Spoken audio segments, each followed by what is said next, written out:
Welcome, guys, to the Canadian Grand Prix preview and predictions. Another back-to-back sprint weekend. A 2 weeks break which gives a lot of teams an opportunity to check their data to know what they've done in Miami, what they need to do in Montreal, Canada, because it's going to be very interesting not to have learned anything from the long runs in Miami. Now they are coming to a high chicane, heavy braking zone opportunities which will wear tires, load on the tires, graining track in Montreal. And it's going to be very interesting to see how the teams have evolved their upgrades. Remember, the teams that brought upgrades: Ferrari, McLaren, Red Bull, some other midfield teams. So it's going to be interesting to see from what they've learned from the upgrades they've brought in Miami. Now they are going to another FP1 now. Then straight to sprint qualifying, sprint race. It's going to be very, very interesting to see how they are able to pump out a lot of gas from this. Now, Mercedes have sworn that they are going to bring upgrades. Now, what did Mercedes do? They went into Miami and look at the upgrades everybody brought, how it affected them, how it helped the team. They still won. They're now coming like, now we've learned. We know what to do. We know what our upgrades should do, and we are bringing our own upgrades in Canada. So it makes sense for them. But I still think Mercedes will be a team to beat. After Miami, Mercedes were looking at McLaren and they were saying, McLaren, how are you guys using the software to get a lot? As in, you guys have improved. Remember at the beginning of the season, McLaren was asking Mercedes, what is happening? You give us engine, you give us power unit. What is happening, eh? Mercedes, tell us what is happening. They were confused. But now Mercedes is asking them. But the thing is, with a 2 weeks break, Mercedes, they have super engineers. Over 3,000 engineers in Brixworth working. So it's going to be very interesting. We hope to see Ferrari pop up their upgrades and see what they've learned from it. Lewis said he went a different direction through the simulation. His teammates went a different direction. I think it pays them they are going different direction, like last year in which they were looking at data from each other. And we can see the battle of these two guys, how it pans out, how interesting it can be. But it's going to be a very interesting one with all the teams learning from the upgrades, except Mercedes coming into a new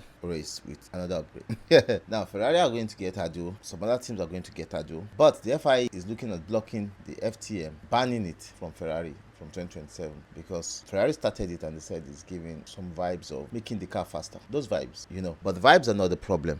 To me, it is the FIA being inconsistent and not looking at things that should make teams grow, things that these teams are doing that can evolve in our everyday lives, that like our everyday driving, and make our driving more easier and more interesting. Well, I don't talk much about that, but let's talk about the past races. Last year, the Canadian Grand Prix was a defining moment for the McLaren team. Defining moment in the sense that the crash of Norris, while they both were racing each other, they were both championship leader. Piastri at that time was the championship leader, racing against Norris. Norris was trying to overtake him. At the end of the day, Norris dipped his car behind him and crashed. Norris held up his hand. Yeah, I messed up. But the funny thing is this: at that point, the whole championship trajectory changed, especially for Norris. It's reset the team's attitude towards both of them, and at the end of the day, we knew what happened. But it really showed that even outside of competition, because at that point in time, they were 6th and 7th, thereabouts. They were not really competing for position on the grid. But at the end of the day, they messed up their own race because they were racing each other, which is an opportunity that the team has given them, and I think the team has given some teams that had given their drivers. Ferrari, Mercedes, McLaren, and the lower teams, they gave their drivers opportunity to race. No number one driver, just race the heck up. Don't kill yourself, race, which makes sense. But unfortunately, when you look at how that tuned the championship situation, they were still telling us they were racing, but at a point we know no, dirty. They did themselves dirty. But leave that. The success of last year for George Russell after 2024 pole position, he was unable to convert to a victory. He had the success converted the pole to victory. His teammate Kimi Antonelli got his first podium in F1, which was a great one for him. The success of Mercedes last year showed Mercedes were still the most consistent and the best engine manufacturer in F1, but the most inconsistent team since 2021. All championship brouhaha that not just dipped the team, dipped Lewis Hamilton and put all of them back into a shell of, should I call it the snail or the shell of the tortoise? Well, maybe they clarified that to themselves. Whatever shell they believe they've entered is their own shell, and they were able to shell it out, and they got better in 2026. Is 2026 the year for Mercedes? Are they coming back in 2026? Probably. It could be a comeback year for them because they have the momentum, they have the opportunity, they have the engine, they have the chassis, they have the team, they have the drivers to do that. Kimi Antonelli is shining Big one for him. He's doing a terrific job in that team, and that team has really grown him and shown the projectile he needs to succeed, and he's doing that perfectly. Love it. But one of the news coming out this weekend is that for the Canadian Grand Prix, it's going to be messy a little because exotic dancers are coming out to protest during the F1 weekend, and I'm like, how does F1 and exotic dancers, what do they really have in common? How do they? But I think the NHL and NFL or something like that are trying to sort themselves out. The exotic dancers are losing probably money or value, so they are trying to come out and say, hello, you guys are not patronizing us, but F1 should not be patronizing the exotic dancers because it won't be making sense for them.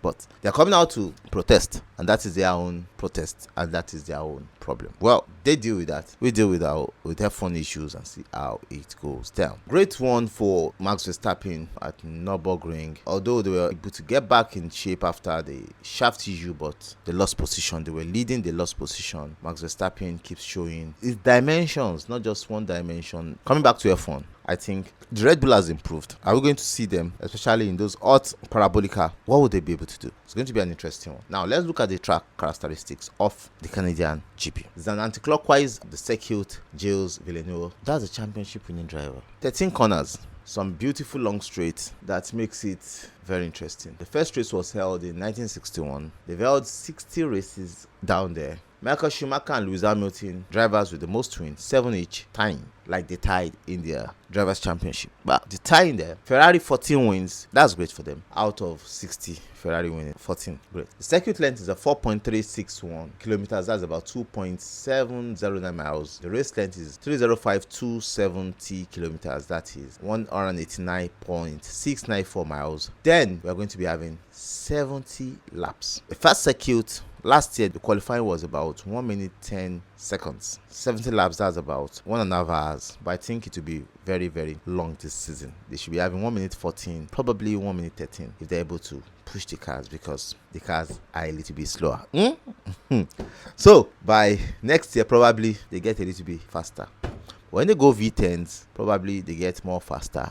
If they have more aerodynamics, those cars will be faster, and that is where I think F1 should be very fast cars, so that we that are on the main race on the road can go even more faster. Yeah, we get to where we are going to faster, but not to where we are not meant to go to faster. But it's going to be fast. A very interesting race. George Russell last year won the race. Fastest lap of the race was ahead of Max Verstappen that finished the race 2 tenths behind him, and Kimi Antonelli a whole 1 second behind him. 2024 Max Verstappen won. 2023 Max Verstappen won. Great race for Max Verstappen, a championship winner, strong contender. Coming to this weekend, he'll be a very strong contender after the Nürburgring. He's revitalized. He keeps running. One thing about Max Verstappen is he keeps running. Listen, he keeps running. This guy keeps being in cars. Now he's more in cars, telling F1 that, listen, if you guys are not making F1 interesting, I go into other series, my fans will follow me. F1 might lose his fans, and he has presently for the past 3 years one of the largest fan bases. Yes, Max Verstappen, one of the largest fan bases in motorsports and probably in any sport. And he has not just one, he has the largest.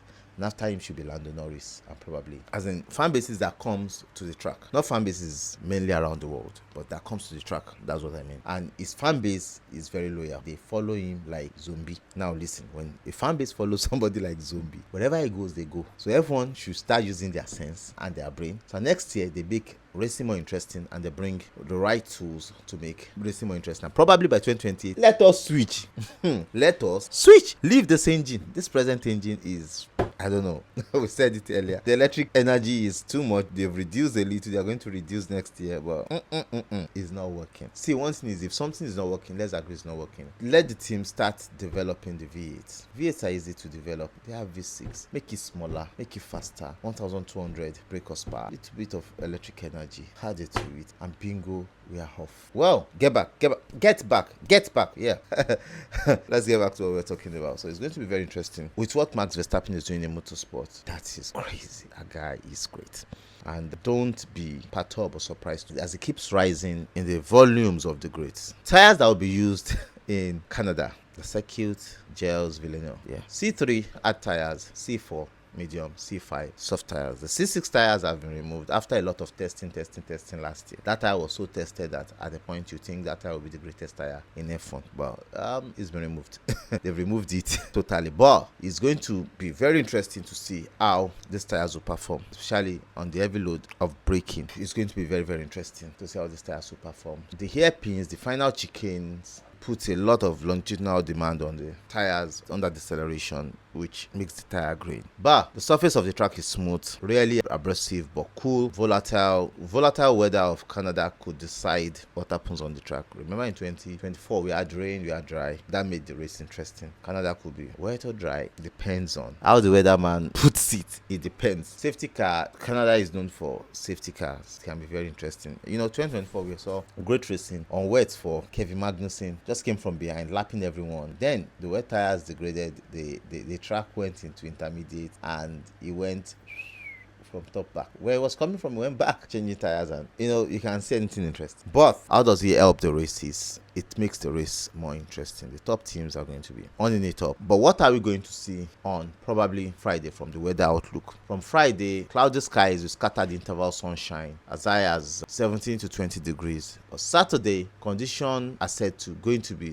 dry and a little bit warmer from 18 to 21 degrees. There should be passing clouds from what they said. Weather forecast, not me. Know that. Note, not me. Weather forecast. Now on Sunday, this day carries high risk of disruption. Forecaster predict cooler overcast condition reaching 20 to 22 degrees with a notable chance of light passing showers that could throw a wrench of racing strategies. Now, they are not saying heavy rain, just slight passing showers, which we know could make the driver stay on slick tires or change to tires. Now, if they know when the rain will fall, they can easily know the tires to go on. Probably some teams can go on hard tire so that they can weather the storm, because it could be a light rain. Instead of changing to intermediate tires, coming out and going back again, just stay on it, manage, weather the 2-3 laps and get back. But remember what happened in Miami? It was going to rain, we heard, and unfortunately they moved the race forward. During the race they said there will be rain. No, it's coming lap 20, coming lap 40, coming lap this, lap that. But unfortunately it didn't rain all through the race. And I think after the race it was dry. For about 3 or 4 hours after the race, it was dry. So it's the forecast, not a weather is going to rain. We can't say it's going to rain or not, but there should be light precipitation. Canada is filled with that, so let's see what happens in Canada. But it's going to be very interesting. And the tickets already out. Not too expensive tickets for Saturday, Sunday, which are the main races. Remember, sprint race, qualifying, and the main race. Packed weekend, so you can get tickets as low as $3,588. That's $8. Canadian dollars should be closing to probably $5,000, not the high-end ticket. You're getting the paddock pass for €7,420. That's about $10,000-11,000. Very cheap, I think. It's a little bit cheap. A little bit cheap. So for the VIP fan Elite suit, you can get it at close to £5,000. The Elite Club about £4,400. The Cosmos Club about £3,300. Not so much, but they are for 3 days. But Canada is going to be jam-packed. Grandstands sold out. A lot of grandstands are sold out. The grandstand 15, 34, 12 sold out. It's only Grand Pass that you can still get tickets for if you are watching this video. But like I said, very interesting race. Another sprint weekend back to back. Then from here we're going to Monaco. From Monaco we're going to Barcelona. We can still have 24 races this season. Don't miss it. Don't doubt it. But that is decided by if the war stops in the Middle East. And we hope the leaders are able to come into a truce and make this terrible war. And I hope Donald Trump is able to stop this war that we believe is unnecessary. It's just an unnecessary war that they've engaged the whole world into, and we don't need it. Well, that's it. Meet you guys sprint qualifying in Canada. Very interesting one. Don't miss it. Cheers.